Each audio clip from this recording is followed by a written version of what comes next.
Let me start with something uncomfortable. Your brain lies to you every single day, not because it hates you and definitely not because you're broken. It lies because it's trying to protect you using outdated software. That voice that tells you, start tomorrow, or they're judging you, or you're behind everyone else, that's not actually you. That's psychology. And once you understand how human behavior really works, you stop fighting yourself all the time and start working with your brain instead of against it. Today, I want to talk about psychology facts about human behavior that nobody really teaches us. But that explains so much about why we procrastinate, overthink, burn out, and feel stuck even when we want to do better. Here's the first thing most people don't realize. Your brain does not care if you're happy, it cares if you're safe. Comfort feels safe. Familiar routines feel safe, even when those routines are hurting you. That's why people stay in habits they hate. That's why you keep procrastinating even though you know it stresses you out later. Your brain would rather choose a familiar struggle than an unfamiliar effort. If you've ever thought, why do I keep doing this to myself? This is why. Your brain remembers that you survived last time, so it repeats the pattern. Not because you're lazy, but because your brain prioritizes predictability over growth. Once you see that, you stop attacking yourself and start redesigning your environment instead.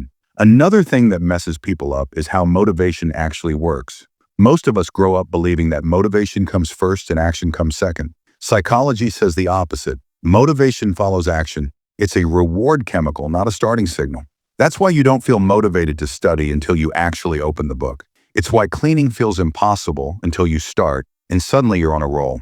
Waiting to feel motivated is like waiting for your phone to charge before plugging it in. The trick is to lower the starting point so much that your brain doesn't resist it.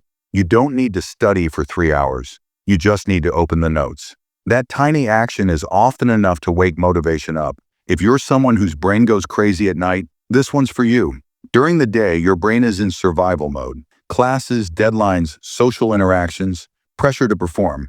There's no space to process anything emotionally. At night, when everything slows down, your brain finally gets the chance to catch up, so it brings up everything you ignored. Regrets, fears, awkward moments from 5 years ago. This isn't weakness, it's delayed processing. The problem isn't that you think too much, it's that your thoughts have no container. When thoughts don't have a place to go, they spiral. Giving your brain 10 minutes to journal or brain dump before bed can completely change how loud your mind feels. Here's something that explains a lot of social anxiety. The human brain processes social rejection in the same areas as physical pain. Being ignored, excluded, or embarrassed literally hurts. From an evolutionary perspective, rejection used to mean danger. Today, it might just mean someone didn't reply to your message, but your brain still reacts like it's a threat. That's why you replay conversations and overthink how you came across. The thing to remember is that most people are too busy worrying about how they look to judge you as harshly as you think. Procrastination is another behavior people misunderstand. It's not a time management issue. It's an emotional regulation issue. You're not avoiding the task itself. You're avoiding the emotion attached to it. Fear of failing, fear of being judged, fear of realizing you're not as good as you hoped. So your brain chooses short-term relief over long-term progress. The fastest way to break that cycle isn't better discipline, it's honesty. Saying, I'm avoiding this because I'm scared, reduces the emotional intensity instantly. When you name the emotion, it loses some of its power. There's also a sneaky trap your brain falls into. It confuses thinking with progress. Planning, researching, watching productivity videos. These all give small dopamine hits, so your brain feels productive even when nothing has actually changed.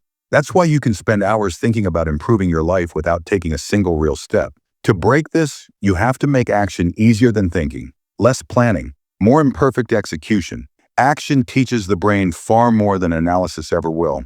A lot of people believe that being hard on themselves is the key to growth. Psychology says otherwise. Harsh self-criticism triggers the brain's threat response. When your brain feels attacked, it shuts down learning and creativity. That's why after you beat yourself up, you feel more stuck, not more motivated. Self-awareness without compassion turns into self-destruction.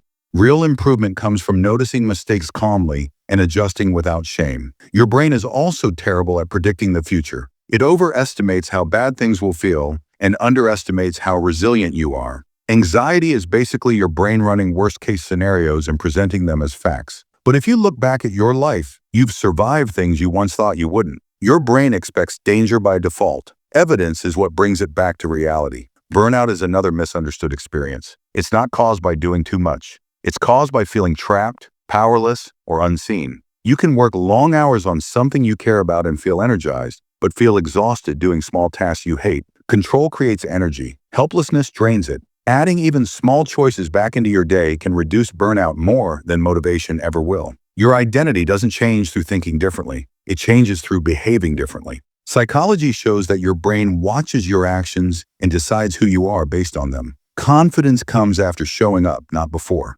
Discipline builds self-esteem, not the other way around. You don't wait to feel like the person you want to become. You act like them, badly at first, and your brain catches up later. Comparison is another behavior we beat ourselves up for, even though it's completely human. Humans evolve by comparing status and safety. Social media just hijacks that instinct.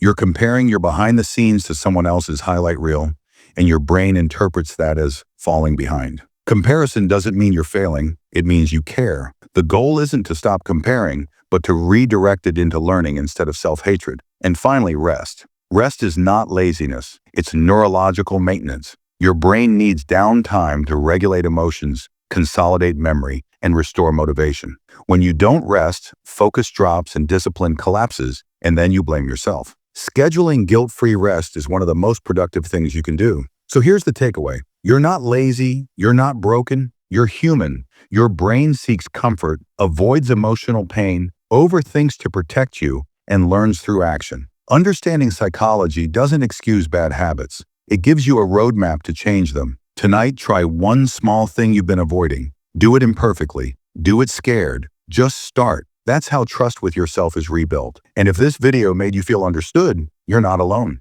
We're all rewiring our brains together. Let's level up slowly, honestly, and for real.